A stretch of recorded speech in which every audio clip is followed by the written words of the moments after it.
Nous vous proposons une nouvelle édition de Du côté de chez Schwartz, l'émission actuelle et culturelle de Radio Shalom. Et cette semaine, nous avons le plaisir de recevoir Nathalie Zaïdé pour son premier roman, La patiente du jeudi, qui vient de paraître aux éditions L'Antilope. Bonsoir Nathalie. Bonsoir Sandrine. Vous savez que c'est un vrai plaisir de vous recevoir pour une première fois ici, en plus pour votre premier roman.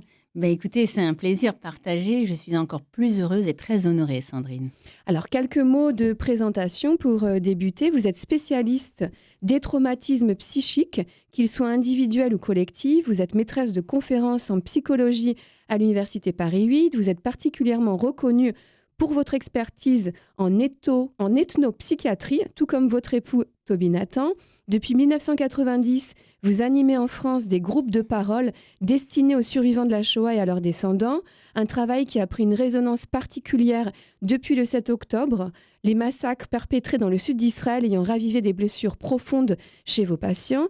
Mais votre engagement ne s'arrête pas là. Vous accompagnez également d'autres victimes de génocide et de violences de masse à travers le monde. En 2004, à Bujumbura, vous avez contribué à la création d'un espace de prise en charge pour les survivants des massacres au Rwanda et au Burundi.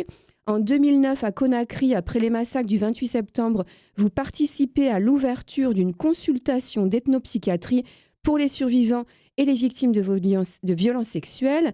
Vous avez publié de nombreux ouvrages et articles sur ces thématiques. Et aujourd'hui, vous prenez une nouvelle voie en publiant votre premier roman, La patiente du jeudi, dont nous allons parler dans cette émission. Est-ce que j'ai oublié quelque chose d'important à signaler ? Oh non, c'est parfait. Merci infiniment. J'allais dire aussi que votre vie a été consacrée à une cause qu'on comprend bien, la parole des survivants. Est-ce que c'est votre histoire familiale qui vous inspire ou qui a été déterminant dans le choix de votre profession ? Ah, alors là, c'est une question compliquée. Ma profession, c'est d'être psychologue, enseignant-chercheur à l'université, d'être psychologue clinicienne. Est-ce que l'histoire de ma famille a contribué à me motiver, en fait, pour faire ce choix ? En fait, je ne sais pas. Je vais dire par là qu'on est tellement de psychologues cliniciens il y en a quand même énormément qui n'ont rien à voir avec cette histoire. Et de l'autre côté, il y a énormément de descendants de survivants de la Shoah et de victimes de la Shoah qui ne sont pas cliniciens et qui ne sont pas psychologues. Donc, au fond, en tout cas, le fait, je vais quand même vous répondre, dans mon travail, dans une partie de mon travail, surtout le travail que je dédie aux survivants et aux descendants de survivants de la Shoah, il est évident que le fait que moi, je sois une descendante de victimes de la Shoah et une fille d'enfants cachés, une petite fille d'enfants de déportés, et contribue énormément à me motiver, mais aussi me permet, me donne une légitimité dans mon travail et puis m'oriente beaucoup dans mes interrogations et dans mes propositions avec les patients. Ce qui peut expliquer aussi le sujet de ce livre qui nous vaut votre présence ici aujourd'hui, La patiente du jeudi, un roman qui vient de paraître aux éditions de l'Antilope. Alors je vais en dire quelques mots. La patiente du jeudi, c'est Mona. Mona est une jeune femme sujette à des crises depuis l'adolescence, des crises inexplicables qui la plongent dans un état second jusqu'à l'évanouissement. Cet état second la plonge dans des angoisses profondes, des angoisses qui perturbent sa vie affective notamment, qui s'avère un champ de ruines. Et de ce champ de ruines, elle garde la volonté d'en sortir. Et pour en sortir, elle décide de consulter un psychothérapeute qui l'incite à se faire hospitaliser.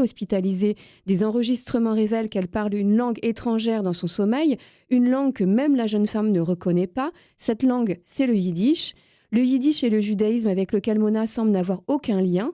Un lien mystérieux sera pourtant relevé au cours du roman. Le roman La patiente du jeudi est captivant et puissant parce qu'il explore avec finesse les liens invisibles entre identité et transmission des traumatismes. Ce roman est donc bien plus qu'une fiction, c'est une plongée intime et troublante dans les méandres de la mémoire et des blessures transmises, une lecture marquante qui laisse une empreinte durable. Voilà pourquoi il est particulièrement réussi. Est-ce que Nathalie, vous pouvez nous expliquer la genèse de l'écriture de ce roman ?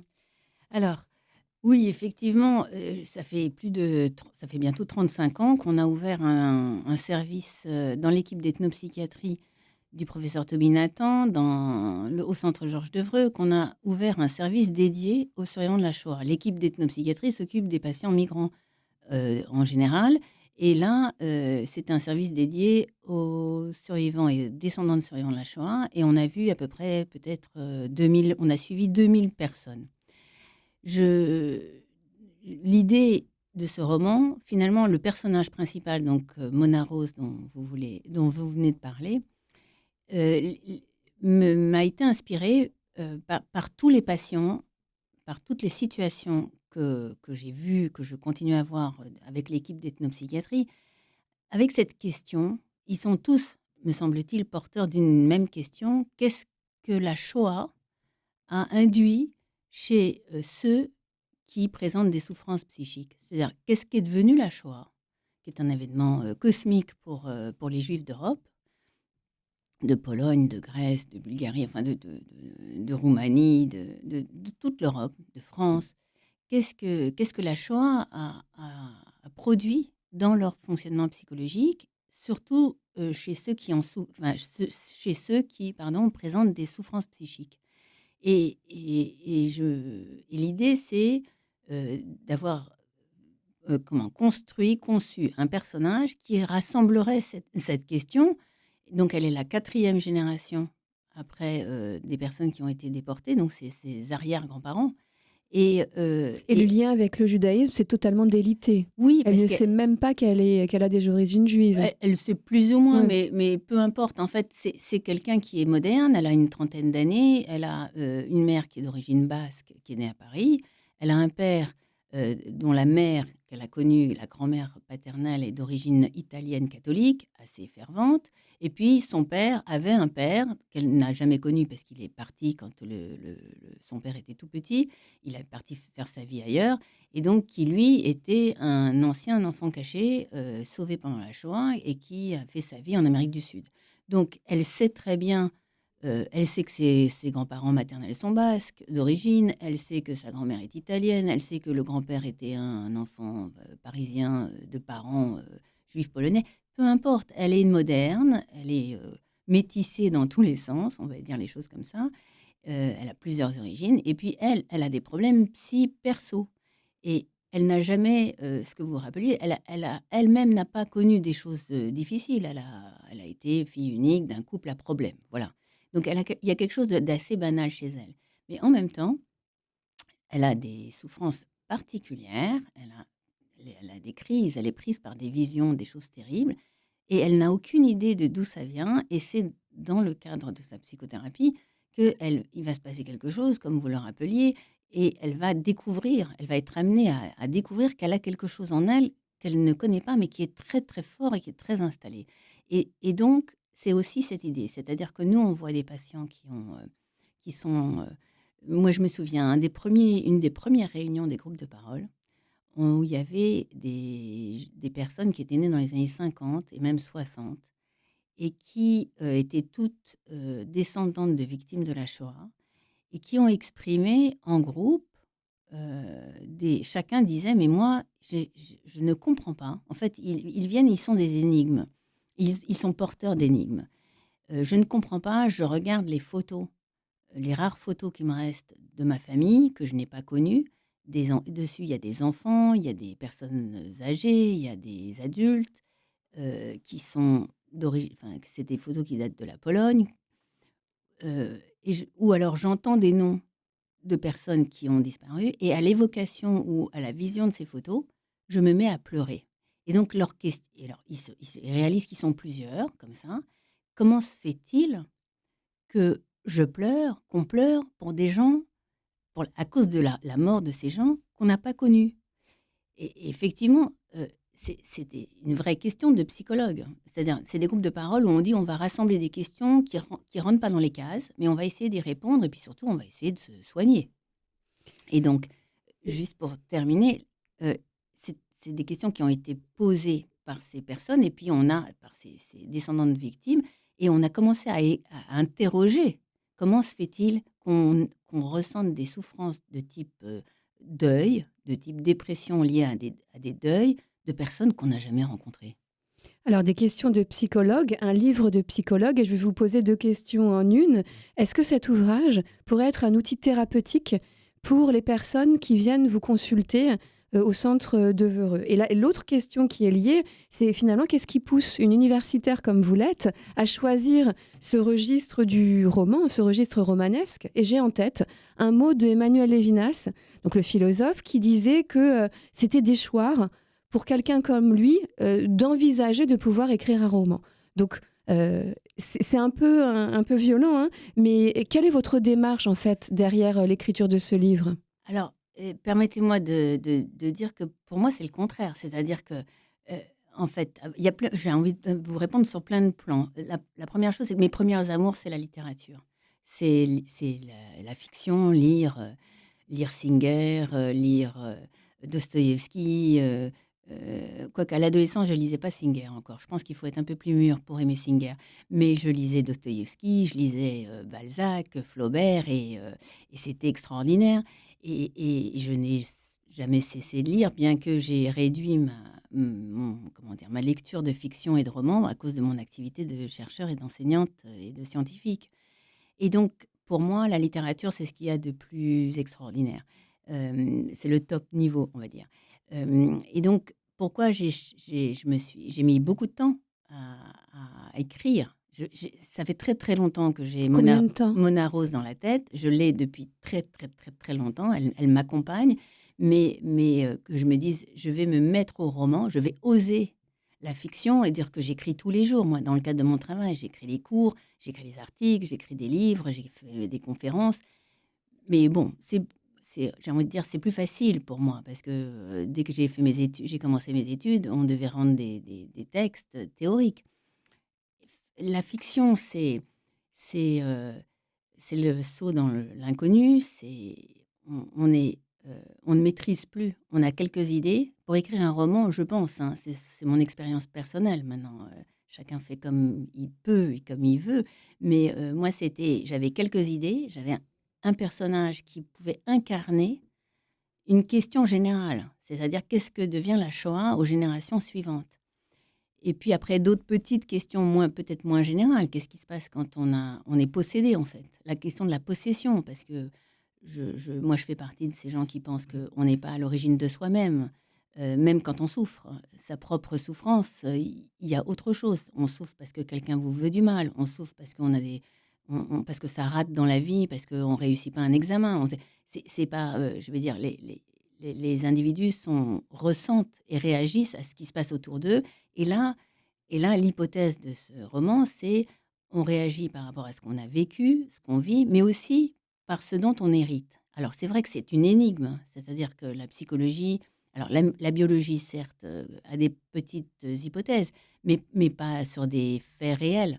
Hem, mais là, nous, dans notre clinique et moi dans ma pratique, je vois des patients qui tous les jours, et quelles que soient leurs origines, hein, tous les jours sont susceptibles de souffrir à cause de ce qui s'est passé une génération, 2 générations, des fois 10 générations avant, par exemple, d'histoires de malédiction, par exemple, ou d'héritage, compliqué ou de jalousie qui date, des générations précédentes et donc c'était ça l'idée et donc ce roman, c'est une façon, comment dire? De raconter, une histoire et de faire passer au plus grand nombre, à la fois l'histoire de la Shoah, mais aussi l'idée que on n'est pas à soi-même sa propre, cause, sa propre origine et que, peut-être qu'on ne sait pas l'expliquer encore, mais on peut tout à fait souffrir au présent, dans sa vie, amoureuse, dans sa vie professionnelle, dans sa vie économique, socio-économique, des conséquences de ce qui s'est passé aux générations, précédentes et comme je ne sais pas l'expliquer, je l'ai raconté. C'était plus facile de le faire, sous la forme d'un roman. Donc quand vous écrivez, est-ce que vous pensez à la réception du livre? Est-ce que vous pensez qu'il peut être un outil thérapeutique pour vos patients? Pour, les différentes générations de survivants de la Shoah ou de génocide? P Est-ce que vous pensez à ça? Alors Sandrine, je vais vous dire franchement, quand j'écris de la théorie, bien sûr, puisque en plus, moi je fais partie d'un groupe de psy, des nouveaux psys qui, quand ils écrivent, pensent ou quand ils font des conférences, quand nous faisons des conférences, nos premiers auditeurs, nos premiers lecteurs, ce sont nos patients. On se dit: «Qu'est-ce qu'ils vont penser de ce que l'on pense d'eux?» Donc comment dire, une psychothérapie démocratique, une véritable psychothérapie démocratique, c'est-à-dire une pensée psychologique qu'on construit avec les usagers. C'est les premiers intéressés par les effets que nous avons sur eux. Donc ça c'est valable pour la théorie, la psychologie, enfin les écrits théoriques. Maintenant, un roman, c'est le contraire. Enfin, c'est-à-dire, je ne sais pas, c'est la première fois que j'écris un roman. Alors moi, je suis une consommatrice de romans. Je lis Robert Musil, je me dis, mais c'est extraordinaire. Je ne sais même pas comment on peut écrire un livre aussi, enfin, L'homme sans qualité, de façon aussi géniale. Moi, quand j'ai écrit, je n'avais aucun, comment dire? J'avais aucun sens. Je respecte quand même quelques règles d'écriture, mais je n'ai aucune idée de ce qui va se enfin, du lecteur. C'est le contraire. En fait, parce que j'écris et à la différence des textes, théoriques, psychologiques, où là, je sais très bien quelles sont les règles, comment on doit écrire, qu'est-ce que vont penser mes collègues quand ils vont me lire, ceux qui font le même métier que moi, ceux qui écrivent aussi. Qu'est-ce que vont penser les étudiants, les chercheurs, mes thésards? Comment ils vont utiliser mes travaux? Là, pas du tout, c'est le contraire. Je commence à écrire, j'écris, j'ai ce personnage dans la tête, et elle s'impose à moi. Donc en fait, moi, je suis une espèce de en fait, je me suis retrouvée possédée par Vous Mona Rose. aussi? Pardon? Vous aussi? Oui, oui, totalement. C'est-à-dire, c'est une expérience assez, presque en miroir. Moi, je me suis retrouvée à la merci d'un personnage qui, au fur et à mesure de l'écriture, s'est imposé à moi. Donc le lecteur potentiel, il est pas encore là et en plus, franchement, je n'avais aucune idée de comment ça pourrait être reçu et c'est vrai que quand j'ai envoyé mon manuscrit, à la géniale maison d'édition L'Antilope et que très vite, enfin, c'était assez rapide. Gilles Rosier m'a téléphoné pour me dire qu'il aimait, et Anne-Sophie Dreyfus, ils aimaient tous les 2 le manuscrit et qu'ils voulaient le publier. Mais je me souviens très, très bien où j'étais. J'étais sur le trottoir en train de marcher, j'étais allée faire des courses et j'ai dit à Gilles Rosier, mais que j'étais étonnée et tellement heureuse, quoi. C'est pas du tout on pense pas moi, je n'ai pas pensé à ça. Mais moi, je suis pas une professionnelle je suis pas une romancière, professionnelle. Moi, je suis voilà. Une universitaire. Bah, oui. Alors justement, ce personnage principal de Mona illustre la manière dont des souffrances non dites peuvent s'inscrire dans le corps et l'esprit et puis ressurgir des années plus tard. Et surtout, la note d'espoir, c'est qu'on peut en guérir. Donc forcément, quand on vous lit et qu'on connaît un petit peu votre parcours, on se dit que votre ancrage dans l'ethnopsychiatrie eh bien, est à la fois fondamental pour votre inspiration et puis en plus fait passer des messages. Alors est-ce qu'on pourrait qualifier ce livre de roman ethnopsychiatrique ou de roman psychologique ou juste de roman? Alors, bon, moi, je pense que c'est juste un roman parce que il y a pas de démonstration, il y a pas de théorie, il y a pas de termes, et puis on suit l'histoire d'une jeune femme, pendant sa psychothérapie et au fond, elle évolue, bon, on va pas raconter ce qui se passe, mais elle tombe amoureuse, mais ça marche pas. Enfin, il lui arrive quand même des choses très difficiles. Et maintenant, il y a dans le roman, c'était aussi un roman historique plutôt, j'ai envie de dire. C'est-à-dire que si, il y a des éléments ethnologiques, parce qu'on va découvrir ce que c'est que le monde juif polonais, qu'est-ce que c'est qu'un dibouk, comment on peut Oui. être possédé par un mort dans la tradition juive polonaise. Et d'ailleurs, son psy va elle va le découvrir, mais le psy qui est d'origine bretonne, enfin qui est parisien, qui connaît pas du tout cette histoire, va aussi apprendre les choses. Ça, c'est aussi un élément. Alors là, c'est du côté psy. Moi, ce que j'ai remarqué, c'était que une psychothérapie ne fonctionne vraiment bien que quand c'est un double apprentissage. C'est-à-dire que le patient apprend quelque chose sur lui-même, mais le psy aussi apprend quelque chose. Et à ce moment-là, il se passe quelque chose. C'est une redéfinition du problème. Et ensemble, ils font des progrès. Eh bien, ça, c'est dans le roman. Et donc, il y a une donnée ethnologique. Et puis, il y a beaucoup de données historiques. Parce que j'ai tout inventé. Mais la partie vraie du roman, dans le roman, c'est les données historiques. C'est aussi, elle va aller au mémorial de la Shoah, parce qu'elle ne connaît rien. C'est pas qu'on lui a tué, c'est pas qu'on ne sait pas des secrets, c'est que c'est tellement loin. Qui sait s comment vivaient, comment s'appelaient, comment se sont mariés les arrière-grands-parents? Mais, je veux dire, bon, aujourd'hui, on fait beaucoup de généalogie, mais encore, tout le monde ne le fait pas. Et puis, donc, en fait, c'est pas qu'on lui a pas dit, c'est que c'est très, très loin pour elle. Elle a une trentaine d'années, elle a d'autres problèmes. Elle a des problèmes professionnels, elle a des problèmes amoureux. Enfin, c'est ça qu'elle doit régler. Et en fait, elle se rend compte dans la psychothérapie, il se passe des choses tellement particulières, et elle est encouragée par son psy à le faire, qu'elle se rend compte que pour comprendre ce qui lui arrive dans ses crises personnelles, dans ses problèmes amoureux avec ses histoires d'amour qui foirent tout le temps, eh ben, en fait, c'est en allant au mémorial de la Shoah, en apprenant, en découvrant, en apprenant ce qui s'est passé pour son arrière-grand-père, qu'elle va en fait décoder pourquoi elle, aujourd'hui, en 2024-2025, elle a autant de problèmes dans sa vie personnelle. Nous sommes toujours dans Du côté de chez Schwartz, l'émission culturelle et actuelle de Radio Shalom, en compagnie de Nathalie Zaïdé, qui nous parle de son premier roman, La patiente du jeudi, qui vient de paraître aux éditions L'Antilope. Il y a le yiddish dans ce livre, l'apparition du yiddish dans le sommeil de Mona, une langue qu'elle ne connaît pas et qui va créer un véritable mystère pour elle et pour son thérapeute. Et ce phénomène soulève en fait plusieurs questions. Comment des blessures enfouies, parfois inconscientes, peuvent se transmettre à travers les générations? Et finalement, quelle force a le mystère du non-dit? Est-ce que c'était ça que vous vouliez mettre en avant? Alors, pour vous répondre franchement, je dirais les choses de façon encore plus radicale. Ce qui m'a motivée aussi dans ce roman, c'est de donner la parole aux morts.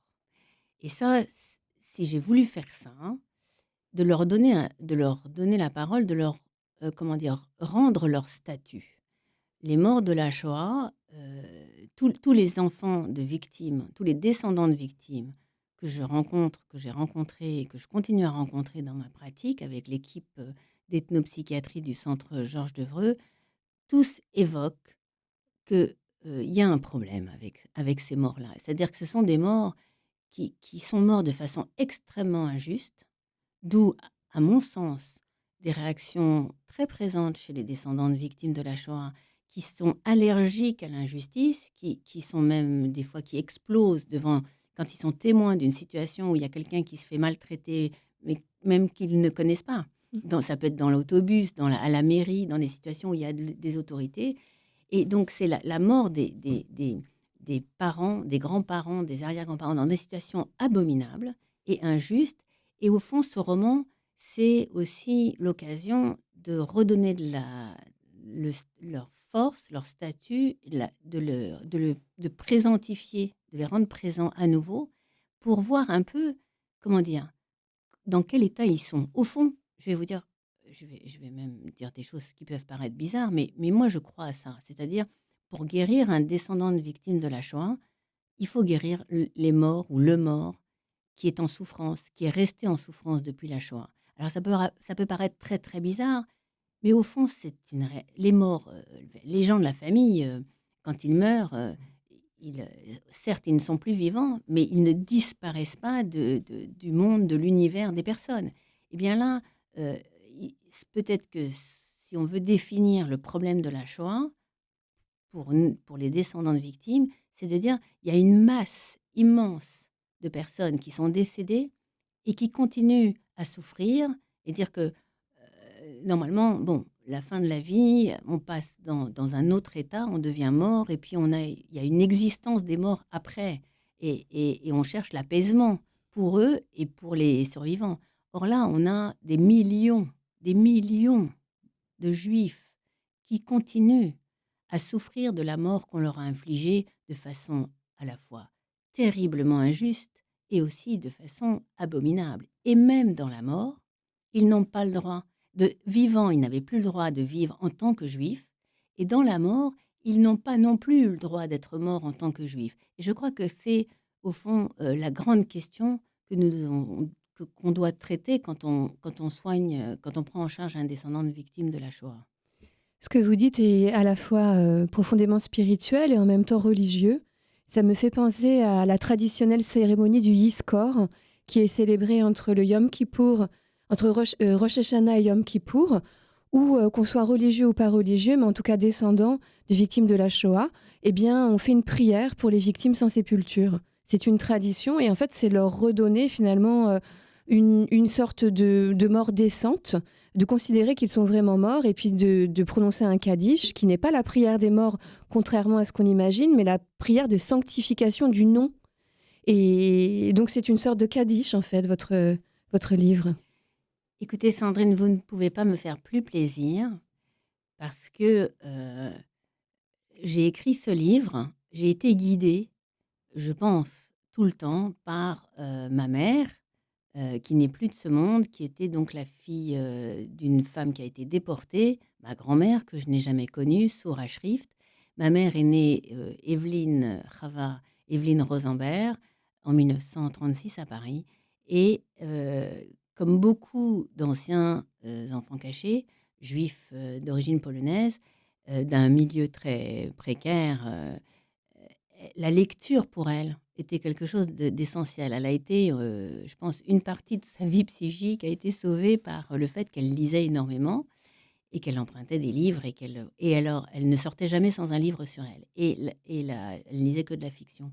Et j'ai écrit ce livre en pensant à elle du début jusqu'à la fin et en même temps, dans ce livre, dans ce roman qui est au fond, motivé par, le souvenir des morts de la Shoah et de les identifier. C'est-à-dire l'idée, c'est de donner leur nom. Il y a énormément de noms que j'ai empruntés, à des gens de ma famille qui sont décédés dans la Shoah ou qui sont décédés tout court. Et donc effectivement, il y a quelque chose d'un ce livre, ça pourrait être effectivement, vous avez raison, c'est un roman, qui est pour moi aussi un grand Kaddish. Est-ce que vous avez rencontré des monas ou des personnes qui avaient comme ça des sortes de dibouk en eux, qui étaient habités par des traumatismes si forts que d'être le porte-voix de générations disparues? Alors là, il faut que je vous dise que j'en ai rencontré et pas seulement chez des juifs. Enfin, j'en rencontre tous les jours, en fait, dans mon travail. Donc j'appartiens à une équipe, d'ethnopsychiatrie. Ça veut dire les collègues sont, formés en France, mais souvent d'origine, étrangère, connaissent bien les traditions, justement, autour de la possession par les esprits, par les alors, en hébreu, on pourrait dire les shedim ou, le monde yiddish, on dit les dibouk, les esprits, les ancêtres qui réclament les invisibles qui accompagnent les humains, en fait, dans les traditions, dans les cultures autres que la culture occidentale. Et donc je rencontre dans ma pratique, des gens tous les jours qui ont des moments de possession ou des moments où ils ont, on appelle ça des hallucinations, mais pour eux, c'est pas de la folie, c'est juste des moments où ils sont pris dans certaines situations, ils sont pris par un être, soit qu'ils connaissent, soit qu'ils ne connaissent pas. En Afrique du Nord, on parle de Jnoun, de Oui. djinn, beaucoup. En Afrique subsaharienne, on dit les djinnas. Et c'est des sociétés dans lesquelles le fait de vivre, on sait qu'on est accompagné par un invisible.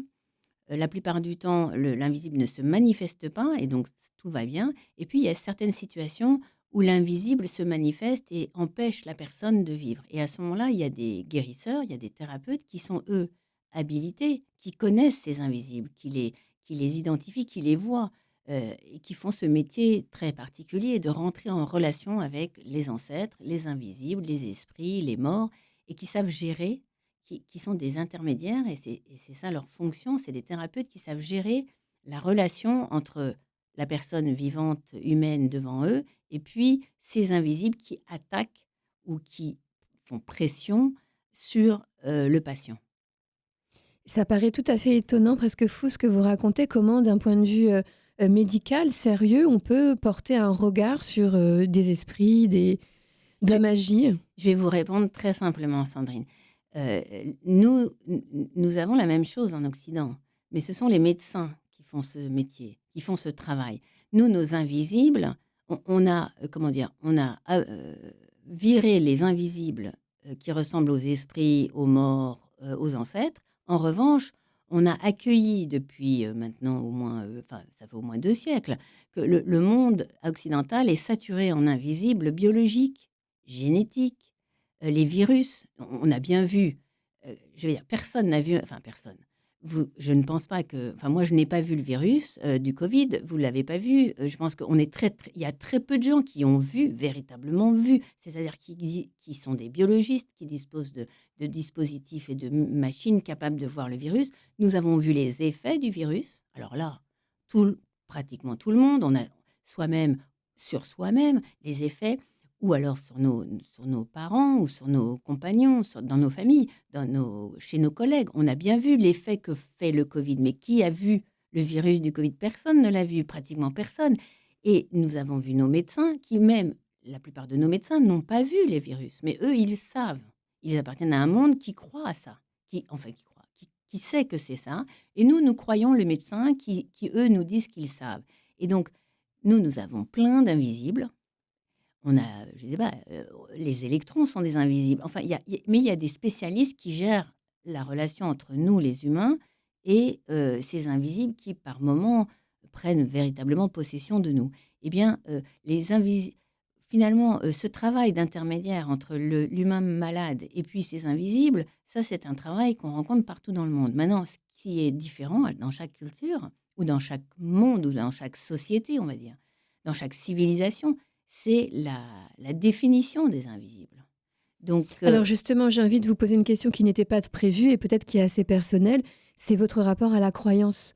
Parce que vous parlez vraiment comme quelqu'un de profondément pieux. Est-ce que mais l'idée de Dieu ou de croyance entre en ligne de compte dans votre, et dans votre parcours et dans votre pratique professionnelle? alors, moi, j'ai un problème avec le terme croyance, Sandrine.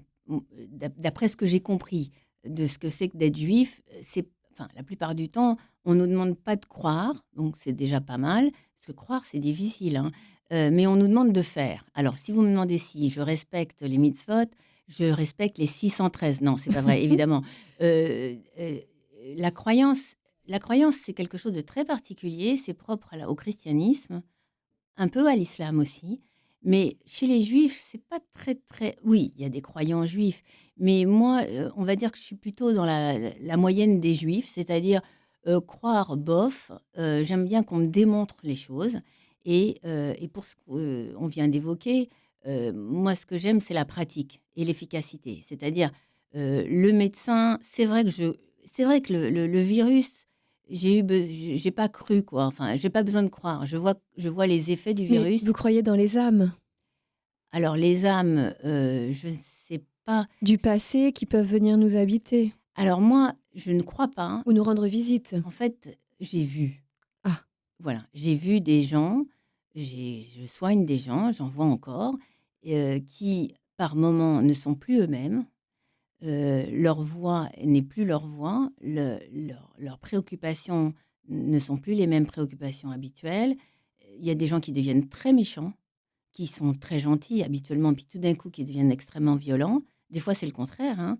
Des fois, il y a des gens méchants qui deviennent très gentils et on se dit: «Ah, c'est bizarre, c'est pas lui», et il y a des gens qui sont sous substance, qui changent de personnalité et donc je ne j'ai pas besoin de croire. Je vois que la personne n'est plus elle, il y a autre chose qui est là et donc mon travail, c'est d'identifier qu'est-ce que c'est que cette chose ou cet être ou cette intention, d'où ça lui vient et comment on peut le libérer de cet état finalement de possession ou d'hallucination, enfin, vous appelez ça comme vous voulez. Qu'est-ce qu'on peut faire pour arrêter ça? Et pour revenir aux descendants de victimes de la Shoah, et c'est ça aussi qui m'a motivée dans ce roman, c'est de cette jeune femme, voilà, elle est normale, elle est banale, mais de temps en temps, elle est rattrapée par des êtres qui ont une force incroyable et dans le roman, le psy va essayer de comprendre et elle va être comme un partenaire avec son psy pour dire: «On va essayer de savoir, mais qui est là, à ta place, par moment et qui fait que tu deviens extrêmement agressive, extrêmement violente et qui engendre des problèmes dans ta vie». vous pensez qu'on peut guérir de tout, même de son passé qu'on n'a pas connu? Ah oui, oui, je ne sais pas si on y arrive, mais moi, en tant que professionnelle, je pense qu'on peut guérir de tout puisque mon travail, c'est de la guérison. Donc sinon, j'arrête de travailler. Maintenant, est-ce que moi, je réussis à guérir mes patients? Ça, c'est très difficile, En ouais. tout cas, le praticien de Mona réussit à la guérir. Oui, parce qu'il tombe sur parce qu'il d'abord, il est très, curieux, il est très, il lâche pas l'affaire, donc il ressemble à ses nouveaux psys. Et ça, c'est très, très bien. C'est des psys qui sont pas du tout dogmatiques, qui appartiennent pas à une école spéciale, lacanien, freudien, ou TCC ou machin et qui pensent pas que leur théorie, c'est la vérité. Voilà. C'est des nouveaux psys, il y en a plein, il y en a de plus en plus. Moi, je forme des étudiants à ça. Ils sont ouverts à toutes les possibilités. Ce qu'ils veulent, c'est guérir leurs patients. Donc ce psy est comme ça. Et donc, il va accompagner Mona et il va découvrir avec elle des choses, il va l'encourager, il ne va pas la lâcher, quoi. Et ça, c'est la règle numéro un quand on est thérapeute. Faut tout faire pour ne pas lâcher le patient. C'est difficile. Alors, La patiente du jeudi, c'est aussi un style d'écriture particulier, fluide, immersif. C'est un peu comme un polar hein, quand on vous lit. Il y a à la fois la rigueur intellectuelle de votre expérience universitaire et puis la puissance du récit romanesque. Alors, on a l'impression vraiment que ce message est universel grâce à cette écriture. Qu'est-ce que vous en Bah, pensez? écoutez, je vous remercie de dire ça. En fait, je vais vous avouer, depuis que le roman est sorti, j'ai reçu des mails et des messages de gens qui écrivent et même sur les blogs là, qui disent qu'ils n'ont rien à voir avec, le judaïsme, ils sont pas du tout juifs, mais que le roman leur parle et il y en a certains qui disent: «Mais Mona, c'est moi». Et alors ça me fait vraiment plaisir parce que aussi le roman porte une idée générale qui est justement que, on peut toujours enfin, pour comprendre ses propres souffrances, c'est toujours intéressant d'aller voir avant, d'aller voir qui étaient les ancêtres, qu'est-ce qui s'est passé aux générations d'avant et puis n'importe qui finalement peut être, rattrapé par une histoire très ancienne. Est-ce que la quête d'identité, finalement, est une recherche de tout à chacun? Heu, Sans doute, oui peut-être, mais, là c'est dans un cadre, c'est pour se soigner là. Elle est obligée de le faire parce qu'elle va pas bien. Sinon, ma foi, moi je pense que il y a pas enfin, si on a envie de s'intéresser à sa culture, à ses origines, c'est très bien, mais si on n'a pas besoin de le faire et si on vit bien sans, c'est très bien aussi. Alors, j'ai beaucoup de questions à vous poser, mais je vois que l'heure tourne. Et il y a une question pour conclure qui est classique, mais néanmoins difficile. Si en une ou deux phrases, vous deviez donner l'envie aux auditrices et aux auditeurs de Radio Shalom de lire votre livre, qu'est-ce que vous leur diriez? Oh là, c'est compliqué. Bah, i pour se faire du bien. Tout simplement. Oui. Alors moi, personnellement, je me suis fait du bien aussi en commençant votre ouvrage, peut-être aussi parce que je suis une descendante hein, de victimes de la Shoah, mais je pense que le message est universel. En plus, il y a cette quête, on ne sait pas comment ça va terminer, donc c'est vraiment très prenant, on peut le lire en une fois, un Shabbat par exemple. Donc vraiment, c'est un ouvrage que je vous recommande, La patiente du jeudi de Nathalie Zaïdé, qui vient de paraître aux éditions de l'Antilope. Merci d'avoir accepté de répondre à nos questions et à très bientôt.